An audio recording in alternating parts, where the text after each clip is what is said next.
I was saying to Will when I was like Mhm. preparing for this podcast, I was saying like I wanted to be authentic, and I was like, have you ever seen Nikhil lose his shit? And Will's like, no. And I was like, I've never seen Nikhil lose his shit.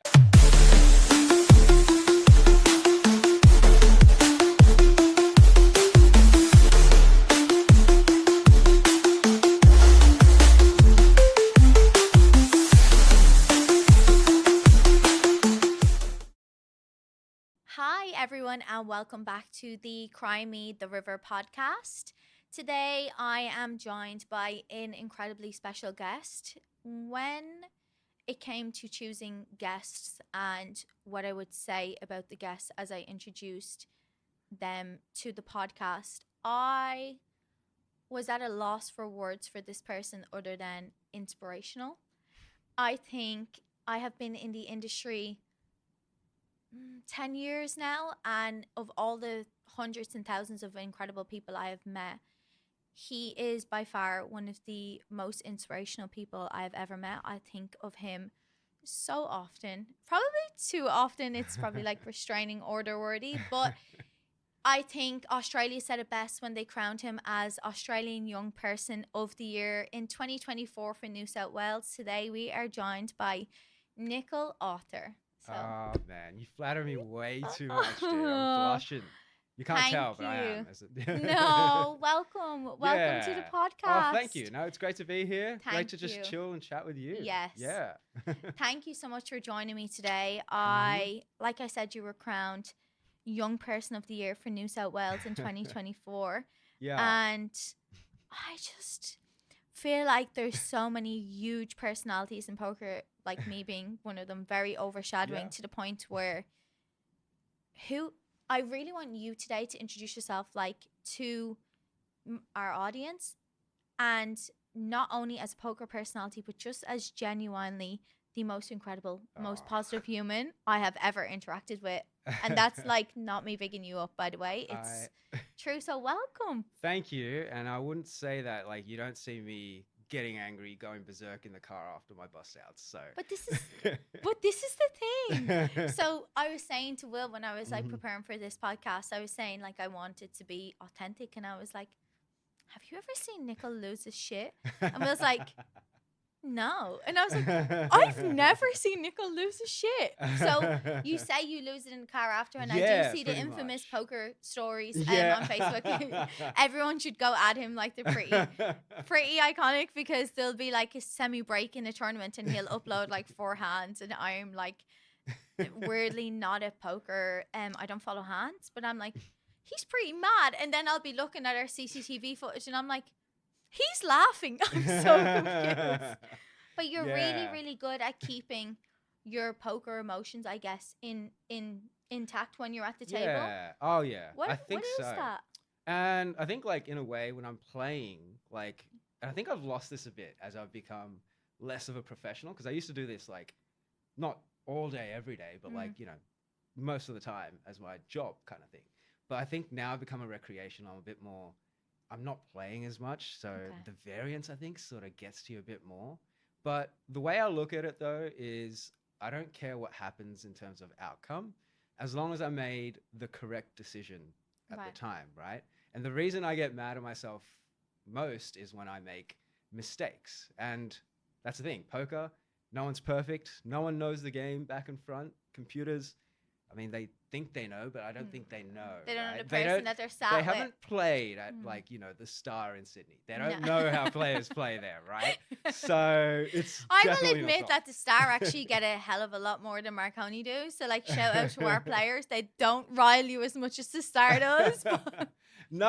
I think Marconi's a great place. I think we were chatting about this. It needs to be way more popular. If it was closer, everyone would be there. Like you guys treat us like royalty, right? It's really, it's a great room. That's why I like playing there. But I think there's just as much fun going on in both venues.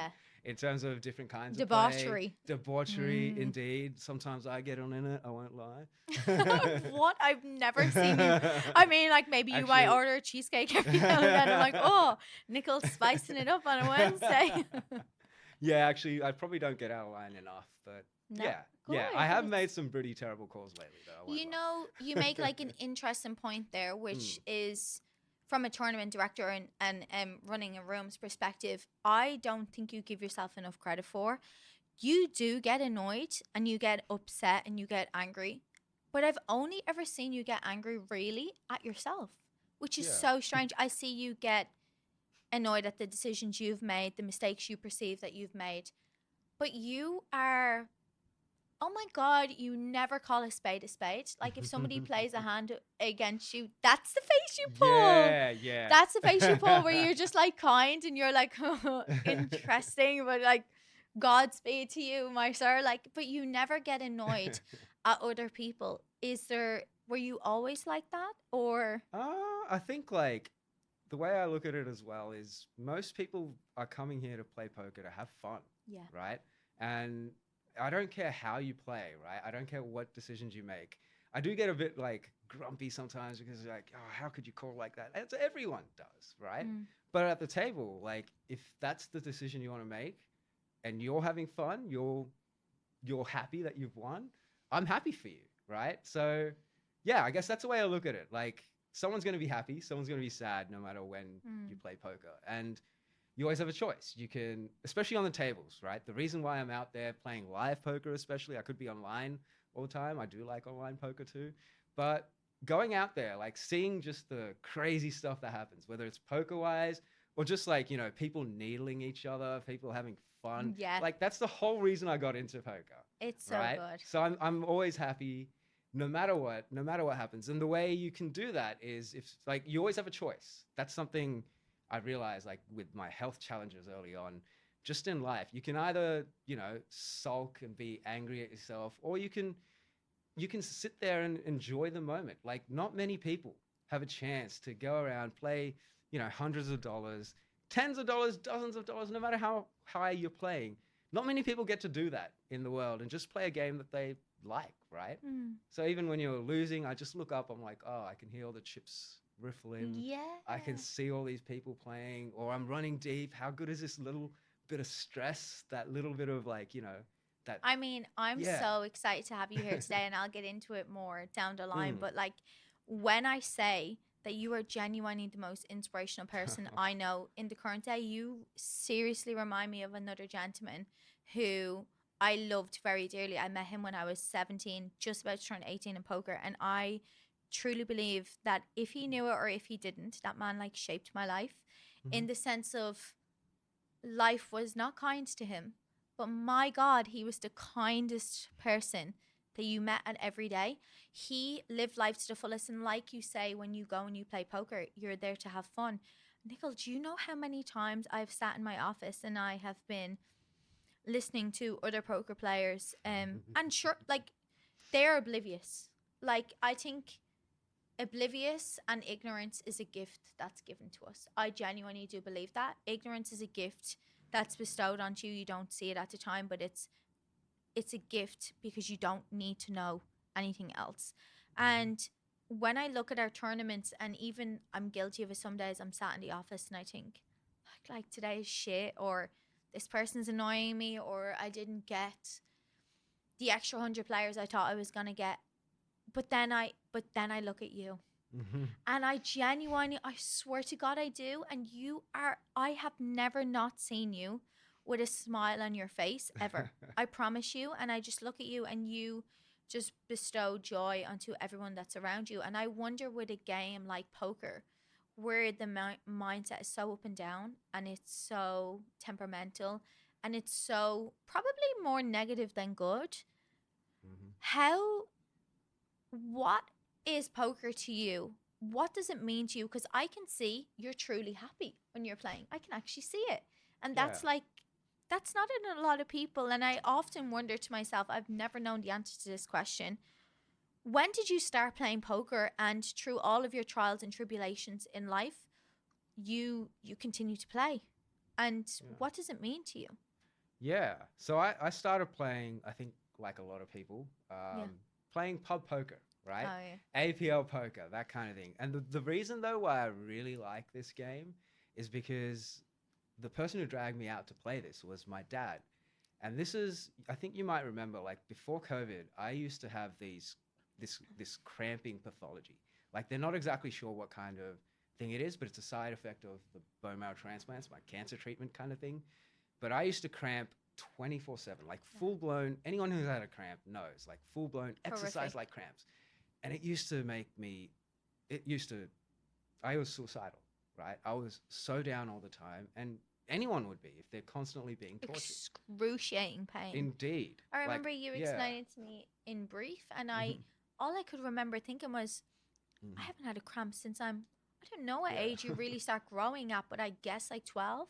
But I remember waking up and feeling cramps in my legs and being like, but that's such a small, minuscule period of time, and then it's excruciating pain. Yeah, indeed. And Dad dragged me out to play poker, right? And that was like often the only socializing I did during the week. But it was also great socializing. Like we got to go out, chat to people from all walks of life. There was this guy there named Doug. I think he got banned for cheating, but great. But how many stories do you have in poker where like, I think this guy, he's in prison now, but back in the day he was a great guy. Only in poker, right? Literally only in poker. You're like cheating in like $20 tournaments. Yeah. But like no matter what you did, no matter what action you took against him, he'd be like, you suck. Like in that exact intonation every single time. I used to go out every week just to hear that going on somewhere, and just to try and get that out of it. Like, just I'd play against. You're like, him yes, I do.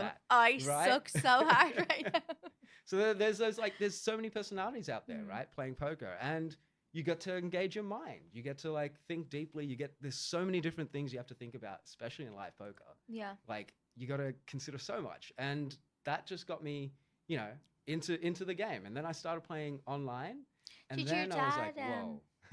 Sorry to cut you off, but did your dad ever explain to you, because my love for poker, I don't play poker, but the reason I'm in this industry is funny enough because my dad and my brother, which is like amazing when I think about it. I often wonder, do they think about that now? If they do, they probably want like gifts off me or something. I'm not too sure. But did your dad ever explain to you why he pushed you so hard to come play poker? Did he? Yeah, he did. And it was just that. He was like, I couldn't see you, like, being in pain, just sitting around all day. He used to take me to games. He'd play as well. We'd all have fun. And he'd sit there for hours because I always outlasted him because I'm better. But like, that's what our parents, if you're lucky enough to have them, that's what they'll do for us, right? And in a time where I was like, I was studying medicine at the time, and then health got in the way. I didn't know if I was going to live the next couple of years at that point. At that point in time, he did everything he could to make me happy. And that was the thing that made me happy. And poker, it became, something that was the only thing that gave me fun for a long time, right? In those times. And then, so I was very lucky to have him. That's so exceptional. You mentioned that you were a student at the time. I just want to preface that by saying, a student of medicine, correct me if I'm wrong, right? So you are intellectually inclined. I mean, let's be honest. I love the nerds. Like I would love anyone who ever like growing up would say to me like, you're such a nerd. I'm like, stop it. Like it's such a compliment to be referred to as, and I believe that poker is intellectually an incredibly challenging game in the sense that there's so much to learn. So do you believe that when you came to poker, not only was it like, I mean, you could go and you could have like play pokies with your father, or you could go and but there's a skill element to poker. Did something kind of kick in where you're like, okay, this is also fun and a social aspect, but I'm smarter than these people? A bit of that was in there, like the competing, right? Yes. I couldn't play sport, right? And I loved playing basketball growing up. That was like the thing that I could do, right? That's competitive. So yes. Because you're super tall. I don't know if there's listeners here or visual 6'2". So you're super tall. I was actually one of the shortest on my team. Like we had a good team though in high school. We won nationals. At what age did that become no longer a reality for you? Yeah. And was that one of the hardest? It really was. Yeah. Because like, growing up, like that's what I wanted to do. NBA, all that kind of, as every kid does. But I used to train. I used to like, I think this is the same with me in poker. I used to like training just as much, if not more, than actually playing. Because especially in basketball, you can train. You don't need like, it's not like soccer. You can just go and play against a hoop, against yourself, right? And I like that aspect of just improving and making yourself better.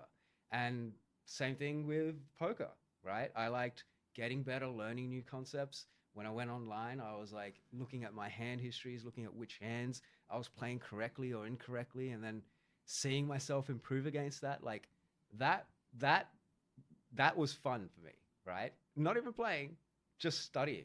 And I'm like finding that again, actually. Now I've learned, all these GTO, new poker kind of things that are coming out, all these tools, the AI. I'm finding it fun to do that just as much, if not more, than playing sometimes. So I think, yeah, that element of that has been in me. And I think it's competing against myself. Yeah. That's just as good as, competing against others and getting results and that kind of thing. So, yeah. Don't know if that answered your question, but I can't remember Oh what it no, it was. kind of did. So Yeah. what age were you when you began playing poker? Yeah. So when was it? It was like 2015 or 2014. So I would have been 20 or 21, that kind of thing. Okay. Yeah. So like, I think in America, that's when you're just starting to gamble, right? At Uh 21, 21. no. I Yeah. mean, But I don't speak for America, but I can yeah, certainly speak for Ireland when it's like when I tell people when I started in Ireland, you the probably do it industry. from like Yeah, 6. mate. When you're like 5 years of age, your dad brings you into a booking. He's like, pick the horse name that sounds the best for you. And I'm like, Tinkerella Ballerina. She's Mhm. definitely coming first. That's It's so Irish. it's not a yes. You're picking a horse, and your dad's like, you stupid. She came. Sounds like a bit of a story coming Yeah, on. that's a Traumatic bit memories. traumatic. But yeah, I think 20 is a it's Yeah. probably a more mature age to Mhm. go into any sort of poker. I know Will definitely started playing when he was 15. Yeah. Oh wow. Um Yeah. 15 or 16. I mean, if his mom's watching this, no, like 22 for sure. But If so you the start, cops are watching. yeah. I mean, Yeah. Well, it's more whatever. concerning things. But Yeah. when you were 20, I think just to introduce you before we go too much into it, introduce you to the audience who may not be Mhm. lucky enough to know you like I do. Mhm. I keep referring to you as being inspirational, and I mean it to my core because I think life is seriously about weirdly like poker. It is unfortunately comes down to a game of luck a lot of times. Yeah. And similarly with poker, when you're running good, you don't realize how lucky you are. You think that that's how it's always meant to be, until you don't. And I feel like growing up in Ireland, one thing that my parents were very good at instilling into me was you were so lucky. Like you're just lucky, regardless of whatever else comes. And I look at the players who frequent my room, and they're not bad people, they're really good people, but Mm. they will come to the desk 24/7 to Will and I, and they will complain like, oh, I'm running so bad, I haven't got lucky, I haven't this, I'm running so unlucky. And then every now and then we're lucky enough to connect on a deeper level to players where we know their backstory and I know more about them, and I think, holy shit, you you somehow are somebody who God has thrown, or what? Sorry, I'm not presumptuous, but Yeah. I Yeah. just, it's just my way of wording it. Yeah. I Yeah. don't mean to offend anyone, but life has thrown every hurdle it possibly can at you, Nikhil. And for some reason, you are truly one of the most positive and happy person that I've ever been around. Like you, I mean that. I really do mean that. When you come into Mhm. the room, you're so pleasant, you're so smiley, you're so lovely. But maybe if you're comfortable sharing, could you please let the audience know when I refer to you being inspirational, it's not a story I feel like I am equipped or even knowledgeable enough to tell. What is it I'm referring to? So you were obviously in medical school. Mhm. Then what happened? It was actually before medical school. So Oh, I was 17. I was studying for my HSC, trying to get into the NBA, right, as kids do at that time. And over time, I was like getting tired more and more over the year, and I was like, look, it's probably just the HSC, right? Everyone's stressing, we're studying our ass off. I was trying to get into medicine, And yeah, that's probably what it was. And then, yeah, it started getting a bit worse. I had like, long nosebleeds and things like that. Mm. But I was young. It was probably just the aircon. That's what we put it all down to. But yeah, I still remember the day. I was sitting in the backyard. Dog was next to me, looking at the trees, and that's when the phone rang. And Dad said, "Nikhil, we got to go to the hospital right now." And yeah, at that point, I knew something was up because it wasn't like me to not be studying like, weeks ahead of exams and things like that. It wasn't normal to be feeling like this. And then they shot me straight through in emergency, which I knew Yeah, you'd got to it's be not. pretty damn sick for that to happen. And yeah, the next day, this guy I'd never met before, my doctor, uh, looked at me and told me, "Nikhil, the good news is you're 17 and you have leukemia, but the bad news is you're 17 and you have leukemia." And yeah, I mean, at that point, what else could I do? I just cried. Yeah, I feel like Yeah. I feel like Hmm. I don't really have any words for life doesn't prepare you for there's no life lesson Hell no. that prepares you for that moment. I Hell feel like no. your life probably just stands still. It Like really did. And I was like in that place for like days, I don't know, weeks, I don't know, because everyone would be. Like I was given a 10 to 20% chance of surviving. And can you imagine being told when you're a kid a that 17, like as in this is yeah, when your life yeah, starts. This is yeah, because exactly, you know right? when you're a kid or a teenager, you're like when I'm an adult, Yeah. this is when shit's going down, and then Yeah, you just get told at your best age, essentially. exactly. That Exactly. And what could you do? And yeah, I was just depressed, sad, angry at the world, yeah, asking why me. And yeah, the thing is though, after a while, I did find a way to get out of it. And it wasn't the just be strong, be positive, read this book about this guy who climbed a mountain or yeah. something like that. None of that helped because That's not gonna help yeah, you. when you're at the Yeah. at your worst, and like you guys listening as well, you'd know when you're at your worst, those things sometimes make you feel worse, or they Yeah. don't help, right? The thing Because that you think yeah, it's going to fix you, yeah, and but it unequivocally doesn't, and then you're yeah, like, exactly, yeah, yeah. But the thing that did help though was one day I decided, okay, let's take a step back and pretend everything that had happened to someone else, right? Let's take a step back and from that perspective, I think I was for the first time, all those emotions were they dropped away, and I was able to look at things a bit more objectively. And then from there, I realized that you know what, it sucked, but like I had cancer now. I couldn't all that stuff I was doing, crying, getting angry, that wasn't helping. If anything, it was making things worse, right? And yeah, it didn't make sense, I guess, to focus on those things. But at the same time, like that kind of news, you can't just be like, oh, it's just no, whatever. No, no. But the thing that got me out of that though was I started asking why, and I just started questioning all my doubts and fears. And from that step back, I was able to. So why was I, so angry about what was going to be coming, the chemo and radiation, all that kind of stuff? Isn't it that also like medicine? The thing that could get me out of this? Why was I, down and angry about getting this at 17? Didn't that also mean that I had family behind me as opposed to someone to look after, right? I could get the hardest treatments, all those stats that are out there, they're on people who are 70 or 80 and they die for other reasons. So maybe the bad news was I was 17 when I had leukemia, but the good news was I was 17 when I had leukemia. how do Yeah. you like? I hope you know in just that little speech, it's to me is exactly why I'm so in awe of you every day. How do you change your mind? What a beautiful way of looking at things. But how do you, at 17, have the emotional intellect to somehow rewire your brain to see it that way? That's exceptional. And I, Mhm, like I mentioned at the start of this episode, there is a gentleman who has passed now, but mhm. he meant a hell of a lot to me. I met him when I was 18. He had the same mindset, and he used to say to me, I used to say, but how when you travel here, are you so happy? And he goes, because I have today.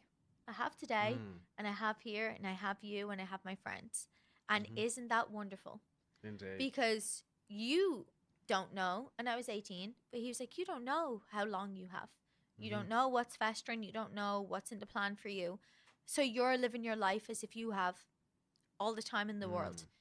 I'm living my life as if all I have is today, and every day is wonderful then. And I That's just beautiful. thinking, Yeah. correct. And it was Mm-hmm. so beautiful. And I think of him so often. But the difference between him and yourself is he was in his late 60s. He was Mm-hmm. married. His daughter was 21 at the time. She was about to get married. A 17-year-old child. I know a 17-year-old Lauren.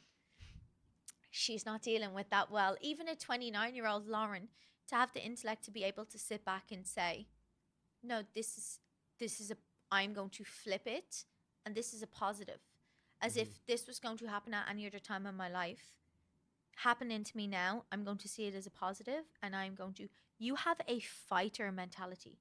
Oh my god, you have a fighter mentality that's Mm-hmm. exceptional. And how did, was it your parents, or was it just an awakening in yourself that was able to flip that switch at 17 years of age and think, no, you know what, to I'm going to see the positives. I'm not going to wallow on the negatives, and I'm going to see how I can flip this around in my favor. Mm-hmm. Now that's the thing I want to challenge though. I don't think it was really like super exceptional. I don't think I had to be this crazy positive and emotionally intellectual Right. person to be able to do that because like the thing that did it was just me one day deciding, okay, let's do a thought experiment. Let's pretend it had happened to someone else, right? And that's something that anyone can do no Yeah. matter what circumstance they're in.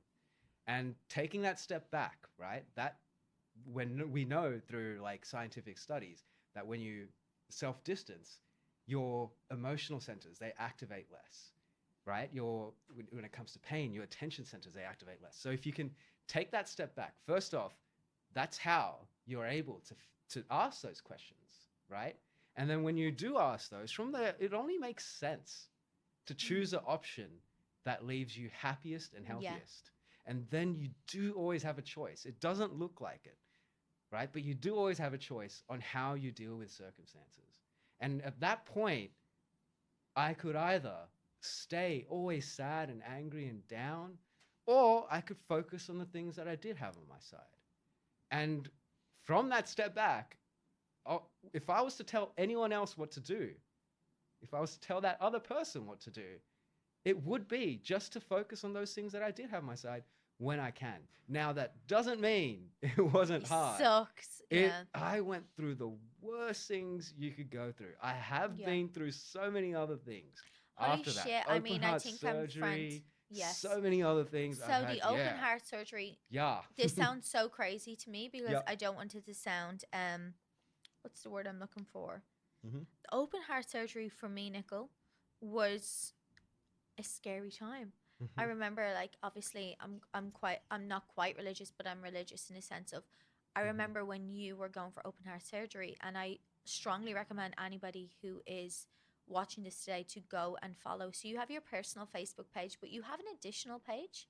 Yeah, like Um, a blog kind of thing. but Yeah. it's so important. Yeah. It's I mean, if I it it's helps. such a great page. I strongly recommend everybody go follow it, because I remember you were going in for your surgery and you had posted about the statistics. Mm, Okay, mm. maths was not on your side, Yeah. um, at all. And I remember reading, you wrote a very detailed long post about how maths wasn't on your side, and everything you had kind of put, your body had put you through up until that point. And you wrote this big, very vulnerable, which is incredible because I think it helps so many people. You wrote that post before you went into your surgery, and I remember thinking, praying so hard, being like, Mhm. oh my god, like I really, if I could get any news in the entire world right now, it would be that Nicole has recovered. And Aw. here you are, you're sat today, you That's know, and it. it's, you have been through Mm. leukemia at 17, was unfortunately the start of a very long, a very Yeah, long there's been a journey. lot of things. Yeah. How Yeah, did you, so what age are you now, if you don't I'm mind me now asking? 31. Yeah, Okay, so it's still 14 kicking. years. Yeah, I know. Yes, 14 years. And in Mhm. that meantime, you have been through the the A ringer. lot of other Yeah. things as well. Yeah. So leukemia, Yep. you had that for how many years? And then I believe you went through. Yep. So I've had something called graft versus host disease. So when you get leukemia, one treatment they give you is a bone marrow transplant, which is where they shove someone else's bone marrow, so that they want those stem cells that make your blood, which is in your bone marrow. Yeah. They put that into you, and the idea is to not only get huge doses of radiation and chemo going against your cancer cells and kill them off once and for all, but also to get their immune system, because your blood cells include your white blood cells, which, yeah, so that immune system has killed off my cancer, thankfully. But it also causes sort of self-attack on me. So even though we're matched, there's going to be differences. So that's why I have this skin issue. That's why I've got this chronic sort of thing going on. So I used to get, you've seen them maybe, all those cramps that used to go on 24/7. I have some liver issues. And anyone who's got a chronic illness, which is a bunch of you out there, because like, you know, as many as 30% or 40% of us will have one at any point in time. You know just how tiring it can be. Just even if you look normal, even if you got no other things, it's just a struggle to get up and going. So that's one. The open heart surgery is another, which is just random. I've had open neck surgery as well, because again, I've got clots there. I've got this condition as of this year, which has caused me to, it's called myasthenia gravis. So I get tired quicker than most people doing like physical exercise. I just had surgery for tongue cancer. I've had rib cancer. I've had a few other things as well that I can't even remember. I've almost gone blind in both eyes, but only blind in one, thankfully. So I can still play poker. So, yeah. But isn't that crazy that you said I almost went blind in two eyes, and luckily I just went blind in one. Yeah. That is an insane perspective to have. It's such an admirable perspective to have, that you are thankful that you kept sight in one eye. Yeah. Like that's incredible. I don't know how, and I can contest to the fact that it is not a facade. I mean, I see you all the time, and you are genuinely one of the most upbeat, kindest people ever, and you just don't ever equate to the fact. Do you still have days where you're like, this is shit? Yeah. Like, why am I getting all of these things? Like, you've just listed off like 8, 9, 10 things that you had to go through, whereas the average other person who is complaining excessively about their life, guilty. So guilty. And I have not had, touch wood, one of those things. And do you ever get the days where you're like, especially in a poker environment where all you hear is people being like, oh, I run so bad. Oh my God, I busted on the bubble. And you're like, okay, nice one. I nearly lost sight in both eyes. A bit of perspective, please. Like, how do you? Yeah.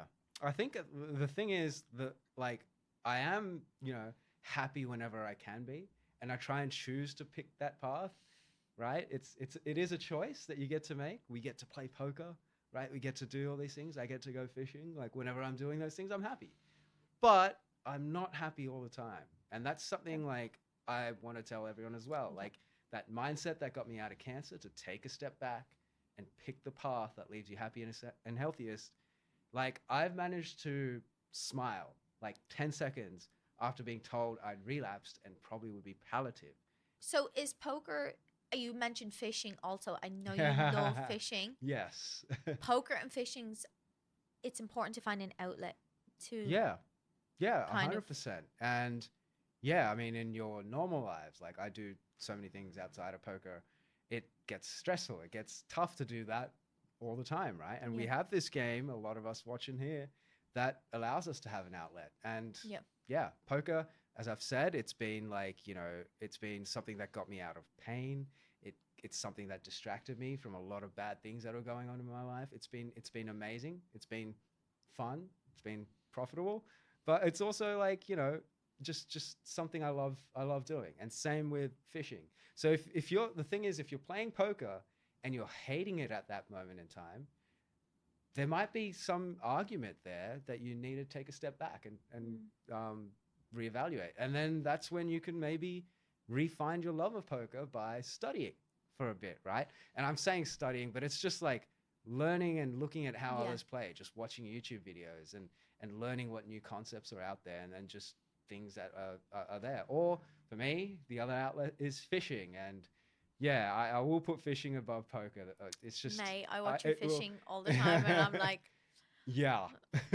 it's not. It's I'm just like I've been fishing before, but for me, like fishing is like having a drink on a boat. Like it's uh not. But you love fishing, and I love yeah. that for you because Hmm.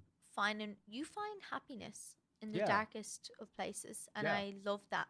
That's Yeah. incredible. Like it's a And privilege to. I think like same with fishing and same with poker. I think it's that primal sort of innate thing that we have of being humans, of hunting, that kind of thing. That's and competing. I think you need to satisfy that, right? You And love competing. You said yeah, that so many times. yeah, Are I you do. competitive? Obviously, it started with basketball and then it went to poker and fishing. Yeah. Are you competitive against yourself? It sounds like you Oh are, yeah. or other people. Or Yeah, you're I like, am with myself and right, then with other people, right? I think it's good to find a healthy level. Like you can just degrade yourself. You can be like, oh my God, this guy's done so many more things than me and all that kind of thing. And that's not helping anyone. That's just making you feel crap all the time. yeah, Or you can look at this guy and be like, holy crap, he's done all this stuff.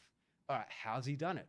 Right? How can I emulate that and use that to build myself to become someone who does not only what I'm good at, but also they're good at, um, you know, working a room of yeah. people, or they're good at marketing and all that I kind of thing. would say that I would attribute a lot of Mm-hmm. my success in the poker industry in Australia Mm-hmm. to exactly that. Mm. I would say my biggest positive trait in the Poker Palace, APO, everything that's came after it is looking at other companies and instead of feeling jealous, like, oh, what Mm. do they have that I don't, being like, sick. How Yeah. did they do that? Yeah. How did Yeah. they do That's that? What are it. players saying? What did they love? How can That's I it. bring that to here? You're so correct in saying that. Well, there's a very famous saying, comparison is the thief of joy, which is Mm. so That's cool. true. Somebody always has it better than you, but That's someone true. always has it worse. Yeah. Yeah. That is just the truth of the matter. And I love that you Indeed. have that mindset where it's like, okay, Yeah. they're so sick. How can I do Yeah. that? And like same thing, you do it in poker, right? I think years ago I saw a guy, me raise, min raise into a big blind kind of situation. But then I'm like, I saw a guy raising 3 big blinds and they're a good player. I'm like, what's going on? Oh, the guy's got like in the big blind has 11 big blinds left. He Right. doesn't want to waste 2 big blinds to defend and you'll be able to steal more. So like anytime you see something being done by someone that's different, you can either criticize it and Yes. be like, what the hell is he doing? What an idiot. Or you can be like, okay, he's done that. Maybe it's a dumb move, but maybe there's something I can learn from it, right? And do that next time.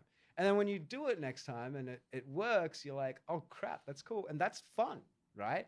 That Trying new reminds me of a things. very, Mm. very funny Facebook post. I wish I screenshotted it, but it's Uh-huh. so funny. You put up a Facebook post years ago Yep. about a very close friend of mine Uh-huh. called Jai Duffy. Uh-huh. And you took a photo of him, and Jai was like so super new, like he was super green to the streets at that point in time. And nobody knew who he was, but you took a photo of him and you posted it on your story, and you were like, this guy I can't remember how you worded it, but you basically called him a moron. Yeah. Okay? Just a You needle. basically called him a moron. But Jai, if you're watching, I really mean it. But No, yeah. I was about to say, so there's sometimes where you look at it and you're like, maybe this guy is next level. And then you know them and you're like, no, maybe they actually weren't it. And it came up. No. I tagged you and Jai in it a couple of weeks ago, but it came up as a memory. And I was like, this is so hilarious that you straight outed him. And you're like, this guy is such an idiot. He like small blind jammed for this amount and he had this hand. And I like tagged him as, Jai, is that you? And you're like, it's all good though. But it's funny. No, it was all fun and games. I remember that post. Yeah. It's hilarious. It's Yeah. so good. It's also like impossible to be ever mad at you because you're so kind-hearted. So you're like, even when someone's an idiot, you're like so kind about it, where you're like, the follow-up, if you ever watch Nikhil's stories, it's like a proper rant, like a 10-page thesis about how this guy's a moron, and then the next page is like, but maybe he was thinking this. Yeah, I do that a lot. Yeah, You always do it. There's no wrong option, right? Yeah. There's always 3 options in poker. You're like, I think he's an there's- idiot, but maybe, just maybe, he's a genius and I'm not playing on his level. Yeah. What was a super, like, you mentioned playing APL and low stakes with your father back in the day.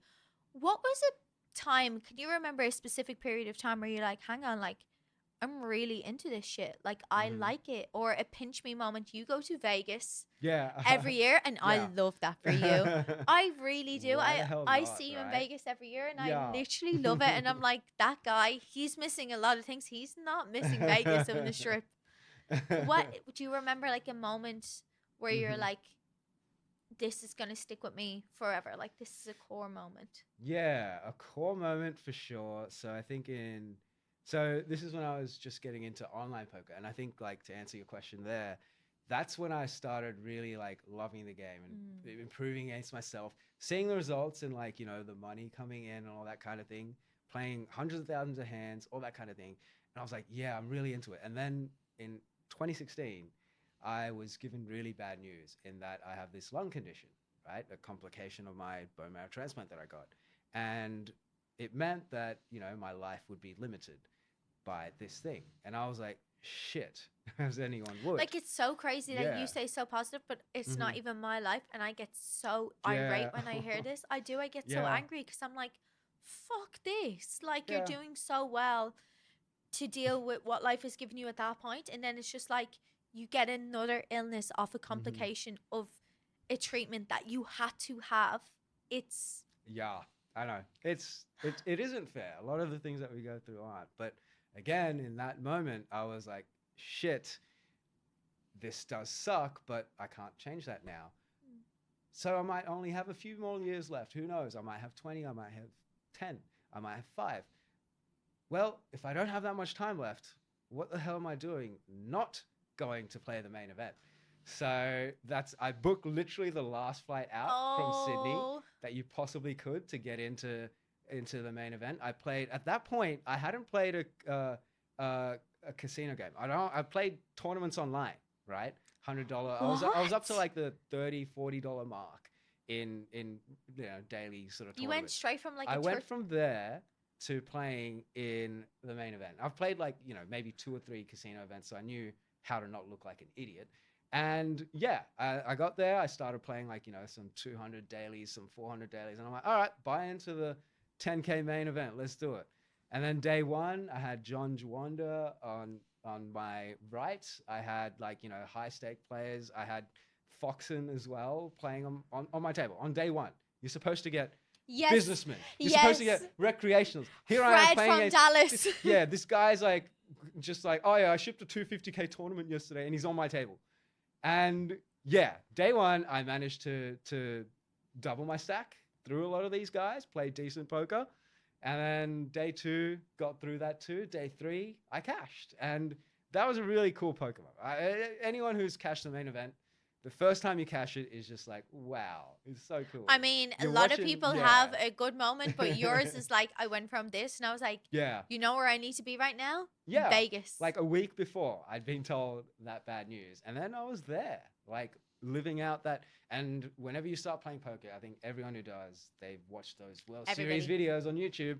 Everybody. I was there. I was just like, wow, this is so cool. And then I remember coming home. The best part was like, dad came to pick me up and they're all happy because I cashed and all that kind of thing. I remember slipping him like a 20 and being like, hey, can you bring around my bags, please? Oh, that's so good. You're like, So I'm that was actually just as big time good. now. Yeah, that was You're just like, as good. if you're not ESPN, I don't want to talk to you, please. Yeah, so that was a big like gamble. It was a third of my bankroll, poker bankroll at the time, but yeah, that was definitely Your one of the top parents ones. have always been, as Mhm. they should, like for Mhm. sure, but your parents, as an outsider watching it, seem Mhm. to have always been so supportive of you, Nickel. I mean, as they should, but for sure, Yeah. even in times where, in my opinion, and I'm completely out of school here, but in times during that COVID period right after, I was a bit surprised to see you. I'll be honest, where I Yeah. was like, wow, like, but good for you. I'm not like, but I was good for you because obviously the whole rest of the world, especially the privileged folk like myself, were like, oh, this is bullshit. Like, Mhm. I have to stay home. Like, I can't believe I don't have my nail appointment, that kind of thing. But then you had the genuine people with Mm. illnesses that affected their immune system for a long time who this was going to change the trajectory of their life, at least for that period of time. Mm-hmm. And when everything opened up and we started running poker again, I don't believe it was that long after we had reopened in the Mm-hmm. palace where I saw you again. Yeah. And I remember thinking, first of all, what the fuck? But second of all, like, good on you. Yeah. Like, good on you. You are not letting anything stop you from living your best life. And that Indeed. is But I think the thing was, at that point, the vaccine had come out. okay. And so my risk went from, like, someone in my condition, their risk used to be 90% straight out Yes. of transplant, 60% mortality, like, for the stage I was at. So I was really paranoid Yeah. the first year and a half too. But then when the vaccine came out and the data started showing, like, no one was dying, even straight after bone marrow transplants if they had the vaccine, Yeah. I was like, oh, dude, I'm free. And yeah, and then at that point, why not, right? Take every chance you can to make the most of any moment. So that's what I was doing. I was coming out playing poker, which I'd missed for a long time. I think I was always fishing. But Yeah, fishing's great because fishing you got to keep that, like, yeah, it was oh yeah, perfect. oh yeah, So yeah, it was like yeah. But fine. yeah, like I think it's great. Like, the world's opened back up and everything. Yeah, and it's good that we're at where we're at now. That's so good.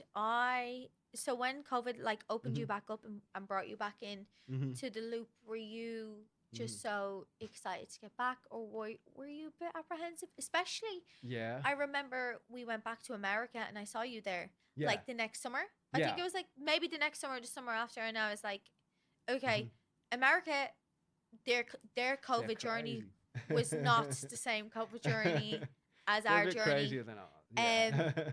I remember seeing you that year in Vegas. And for Mhm. anyone who's been to the World Series will know that is a shit ton of There's a people. lot. Yeah. Bro, that's so many people. Like, when they send you on break and then you just, those Yeah. beautiful, beautiful marble arches on the way to the Yeah. Oh tournament God. room. Fat It's so Tuesdays on the cool. left. It's so cool. You need to go to Vegas. Oh, Yeah. it's so good. Um, but that is swarms of people. Yeah. And I remember seeing you and thinking, was there any period of Hmm. that time where maybe your parents Hmm. or even yourself kind of thought, is poker worth this risk? Yeah.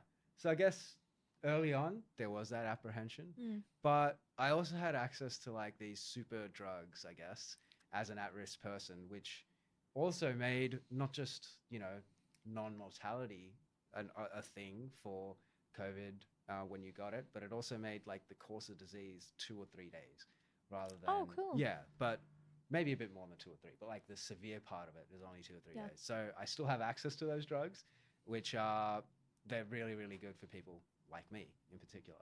So yeah, I am reassured by that, and it's also good. Like, I'm a doctor now, and I have that background, right, where I can read up on these studies and sort of reassure myself through Which that. is so insane. Yeah, Like, can we not like move past that quickly? yeah, Because like, I mean, the fact that you don't sing your praises from the rooftop all the time, like you got your degree with all the cards that life has given you, you kept going. yeah. I You had to. That is so sick. Like Yeah, it's what I'm really actually proud of myself for doing that, because, like, it took me 12 years, but I did manage to do. I always wanted to be a doctor growing yeah. up, right?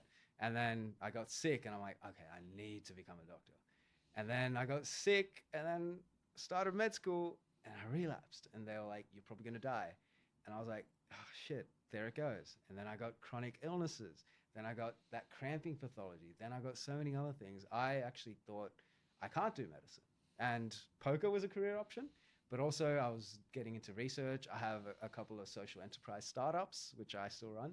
And yeah, like, that's the things that I was doing. And then during that COVID time, though, I actually found the treatment for my own disease. And I'm publishing that in articles and all that kind of thing. And now you can see me. I'm not cramping anymore. That's because I self-prescribed myself a couple of drugs, and That's I so was able to start insane. medicine again because of that. And yeah, and I've recently, like this year, I started as an intern kind of thing at Royal North Shore Hospital, which has been great. Like, I'm doing part-time doctor work, which is, like, physically I would not be able to do full time. Sorry, that my peers, they're going through hell anyone who's knows doctors, right? Sorry, but can yeah, I their just, life sucks. doctors do go through hell, but I Yeah. am just so endlessly flawed by having conversations with you that you literally are just the type of person that you cannot do full time because your body will physically not allow you to. And instead of referencing that, you look at your colleagues with awe where you're like, I can't do what they do. Oh, mate. Excuse me, Nicole, but I could not do what you do. Like, it'll never cease to amaze me that every time I speak to you, you give such credit where it's due. No doubt, of course, like doctors work tirelessly, but the fact that I'm trying to make this a moment about you where you completed like you got your doctorate in the end, you're a medical, you continued all your dreams regardless of what came about in the meantime.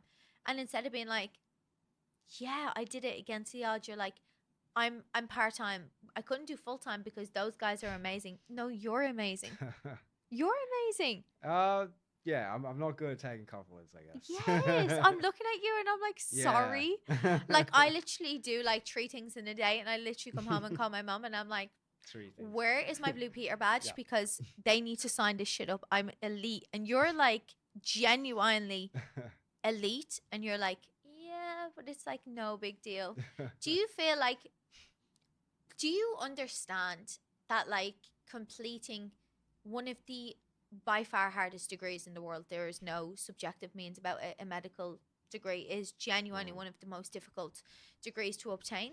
Do you feel like obtaining that in the circumstances that life thrown you into, Mhm. and then, like you just said, being given a very strange illness, and then being able to diagnose yourself with and give yourself medicine that alleviate that illness, is that not a moment where you sit and you think like, wow, like, I'm really, life did not choose this course for me, I chose my course for life? Do you ever get those moments? I mean, the thing I am actually really proud of though is that medical degree because I managed to do that despite all the crap, the physical crap that I've been through. But I think the rest though, the way I always look at it as, okay, yeah, you've done that. Now what's next, kind of thing. And I use that to sort of fuel me to keep doing more whenever I can. Yeah. I think like, yeah, that's just yeah, it's who I am. It's so Yeah. good. It's so good. So do you think Mhm. getting your medical degree, as it should be, was one of the proudest moments of your life? Yeah, 100%. That is Yeah, incredible. yeah, That's so good. yeah. I just wish Dad was there for that because he was a big reason why. Like I used to get driven out by him um, every day to med Yeah. school when I couldn't drive for some parts. Like I've had a lot of help on the way, right? And I've been very lucky to have my family, my brother, the friends who have been like, behind me all the time. Even medical schools, they typically aren't.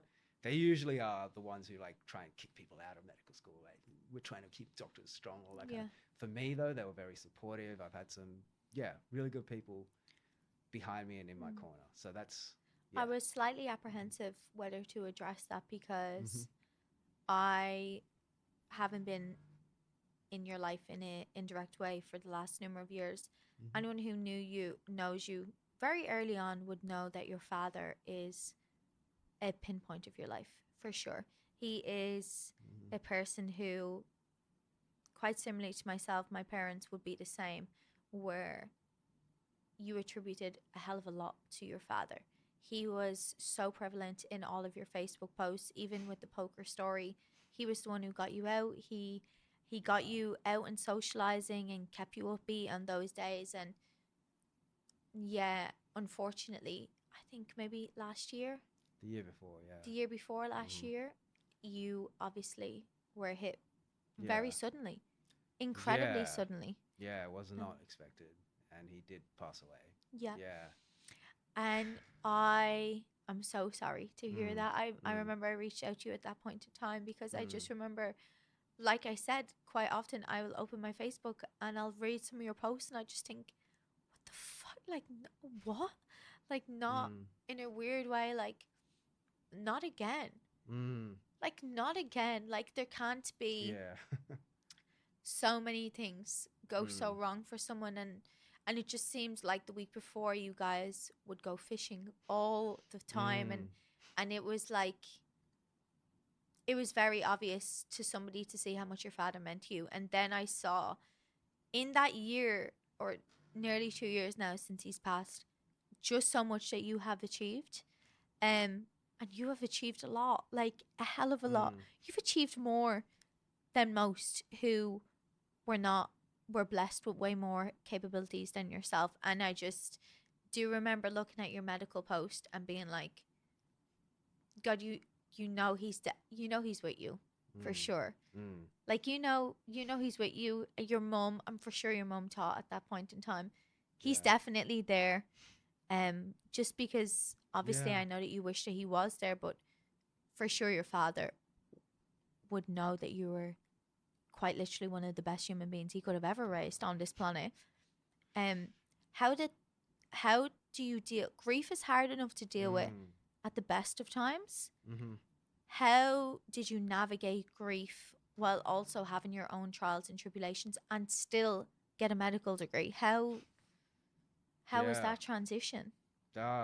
It's tough, and I don't Mm, think you grief is something you never get over, right? And it's no. just when there's a big gaping hole that was something so big, so awesome in your life. And my dad was, he's always going to be the best man I'd ever known. And he'd always told me, the best thing you can do in your life is to try and make others' lives better, because that's like our job in this world, and that's who he raised me to be. And yeah, but he's also the funniest and just smartest and emotionally intelligent person as well. Like, he'd have a joke for you Yeah. whenever you needed it most, but he'd still kick your ass if you needed it too, right? He perfectly was able to do that for for yeah, but yeah, losing him was huge. And like physically, like being able to do things as well. Like, he was my carer, half like mom and dad are my carers in a way, like with a lot of things when I need help. Um, that in and of itself is huge. But then just losing, such an amazing, positive, happy person in your life all the time is tough. And the thing about grief is it it doesn't leave you, but in time it does get less severe. And also, like, I think something that helps me as well deal with it is just being like him. So I was very lucky to have I was an literally about amazing, to say yeah. all of the synonyms you've used to describe your father are the exact synonyms I would use to describe you, Mm, which, if you can take nothing else away from that, mm, that is a fact. So, all of the traits that you attribute to him as to why you loved him so much, you are that in every day. And it's so telling that your father raised you with the belief of all you can do in this life is make life better for other people, because that's all you do.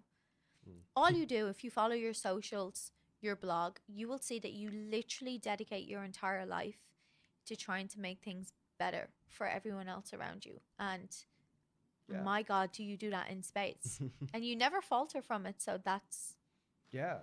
Like, the way I look at it, the way that my dad sort of taught me is that there's nothing better that you can do than putting a smile on someone else's face. Because unlike money, power, fame, women, men, whatever, that can never be taken away from you, number one. And two, that will never feel like, useless, like dust on your deathbed. You'll never regret it, right? So and it's also something that makes you happy. So yeah, whenever you can, right, try and be kind, not only because, you don't know what someone else is going through, but also because it's good for you, it right? is. And yeah, There's nothing more fulfilling in the world than being like, 100%. I may, and it's like, it doesn't Mm-hmm. happen overnight, but like Mm-hmm. over years, where you're like, I feel like I try to be like I try to be nice to everybody. And if I think it comes back to mental health, weirdly. Mm-hmm. When you've been through the hard side of it, you genuinely do know it is not a cliche. Mm. You could be having the worst day of your life, and some absolute stranger who owes you nothing is so kind to you for no reason, Mm. and it turns it all around.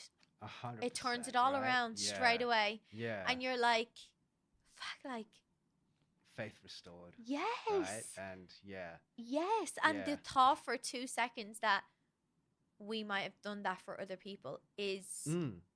that's worth more than money will ever give you, for sure. 100%. And that's Yeah. like exceptional. Mm-hmm. So I guess just Mm. before, because I'm conscious obviously you need to go, and Yeah. I'm so Yeah. on a roll that I had you here. But just to circle it back to poker, Mm. what's next for you? What's your Mm. end goal in poker, or do you have one, or is it just to simply just keep showing up and Yeah. having a great time?